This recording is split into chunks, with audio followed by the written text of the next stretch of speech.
Malayo pa ba ang palayan ni Kanor? Malapit na.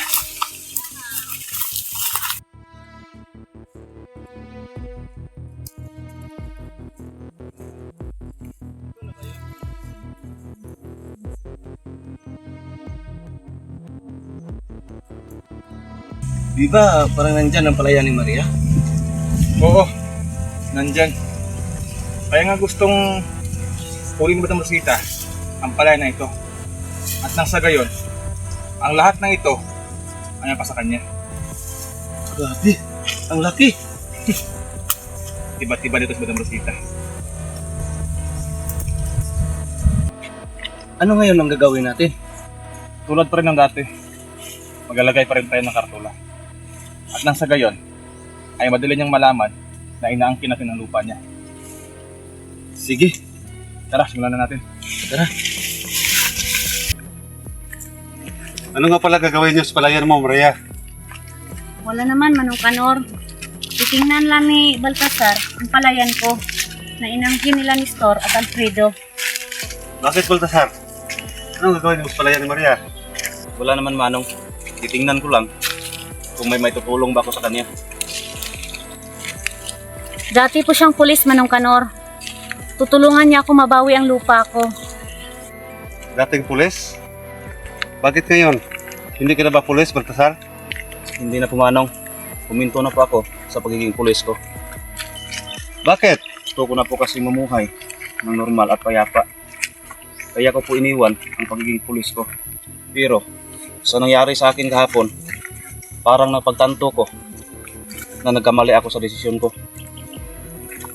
Tama ka, Baltasar. Nagkamali ka nga sa desisyon mo. Dahil kung hindi ka siguro tumigil sa pagiging pulis mo, matutulungan mo kami. Tama si Manong Kanor, Baltasar. Huwag po kayo mag-alala. Kahit hindi na po ako pulis, matutulungan ko pa rin kayo. Lalo ka na Maria. Dahil sa lahat ng pinakaayaw ko, yung saktan at tapigin ang mga babae. Ang bait mo pala, Baltasar. Siya nga pala, Baltasar. Ano ang ginagawa mo doon sa niyugan kahapon? Binisita ko lang po ang niyugan ko. Sa katunayan po niyan, nabili ko po ang lupang iyon. Ikaw pala ang nagmamayari ng lupang yon. Ang laki nun. Oo, malaki nga Manong Kanor. Gusto ko kasing magparami ng kambing at baka sa lupang iyon. Kaya binili ko. Maganda ang plano mo. Pero ito lang ang mapayo ko sa'yo. Ingatan mo ang lupa mo. Opo Manong Kanor, iingatan ko po ang lupa ko.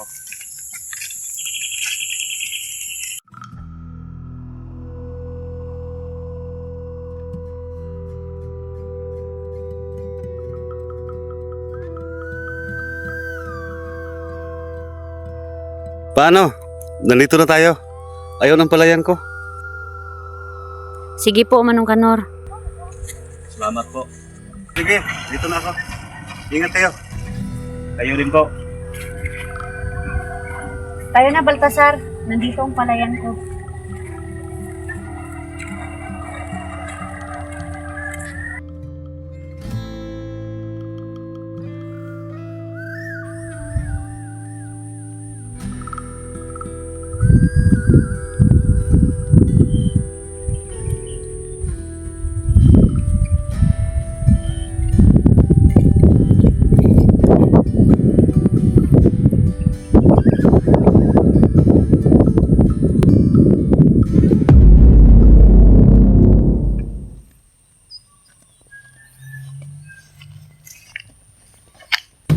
Private property?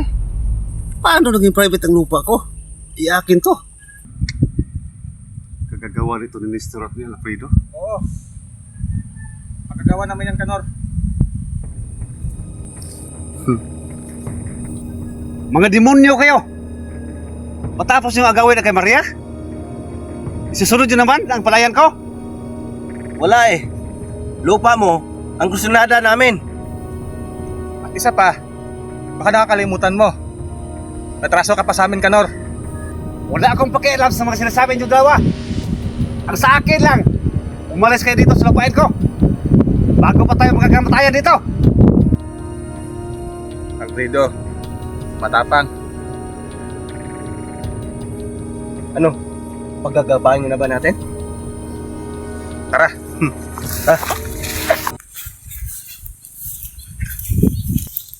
Ito ang palayan ko. Ito ang inangkin nila Nestor at Alfredo. Magkadikit lang pala ang palayan mo. At ang palayan ni Manong Kanor. Oo. Magkakamatayan tayo! Di ba boses yung Manong Kanor? Oo. Puntahan natin.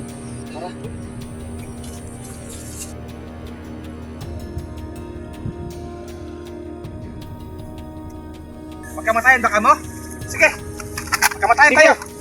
Iputok mo. Nang magkamatayan tayo.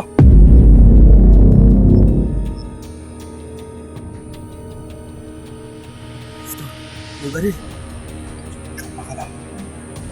Matapang lang kayo dahil may baril kayo. Ngayon, may katapatan kayo. Lubayan nyo ng dalawa. Ang palayan namin. Ang laki-laki na mga katawan ninyo. Tapos gagamitin nyo lang sa kasamaan at pananakot. Mga perwisyo kayo. Matras na muna tayo, Nestor. Atas na tayo. Tara. Saan kayo pupunta? Atras kayo? Mga duwag kayo! Hindi pa tayo tapos, Kanor. Magkikita pa tayo. Tara na! Mga duwag!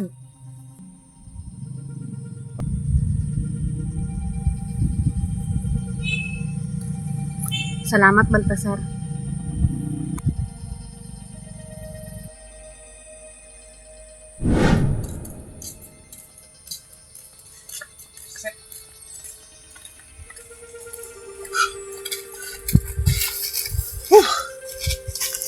Sino bang lalaking yun? At bakit may baril siya? Hindi ko alam. Pero siya yung lalaki na binira natin nung nakaraang araw. Nang tama ka. Natatandaan ko na sa niyugan. Pero bakit may baril ang taong yun? Hindi ko alam, Nestor. Hindi kaya pulis ang taong yon? Hindi.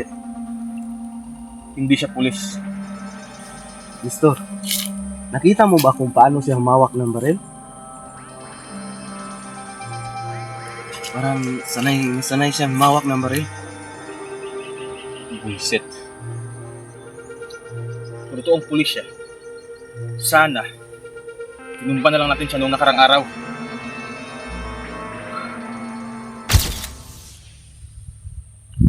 Maraming salamat, Professor.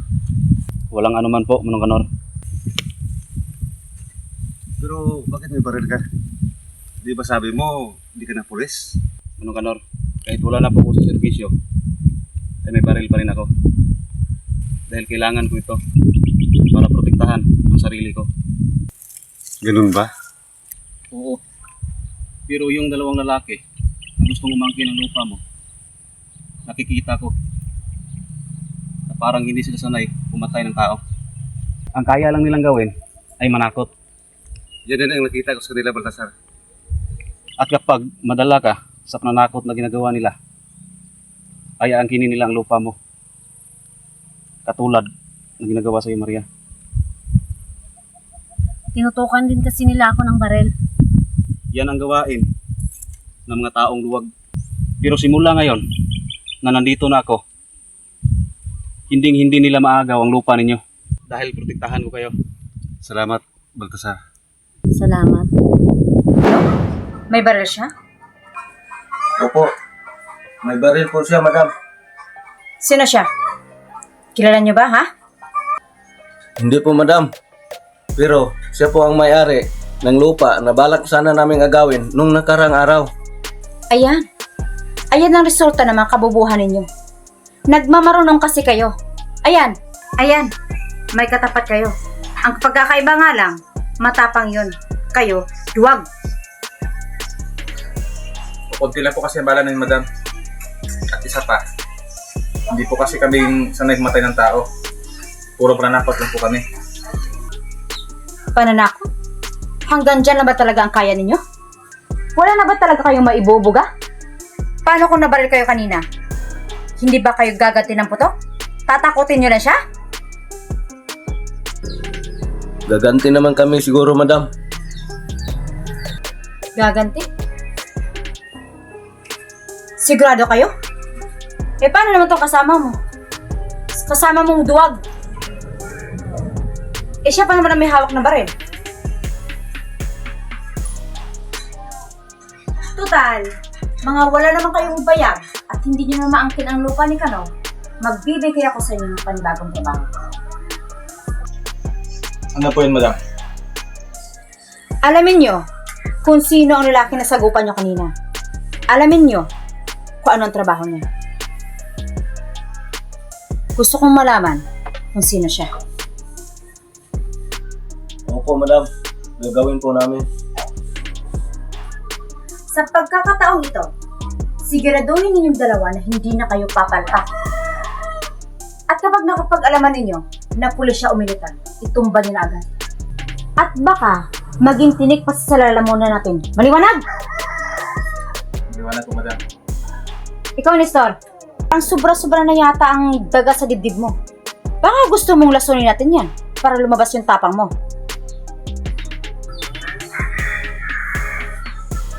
Alalahanin nyo na sa trabahong binibigay ko sa inyo, buhay nyo at pangalan ko ang nakasalalay dito. Kaya ayos-ayos yung trabaho nyo. At pwede ba, bawas-bawasin nyo namang 2 pag-inom nyo? Para na kasi hindi kayo makapag-isip ng tama. Opo, madam. Ayusin nyo yung trabaho ninyo. Opo, madam. Sige na, umalis na kayo. At simulan nyo na trabaho na pinapagawa ko sa inyo. Opo. Sisimula na po namin. Sige na, alis na. Tara, Nestor.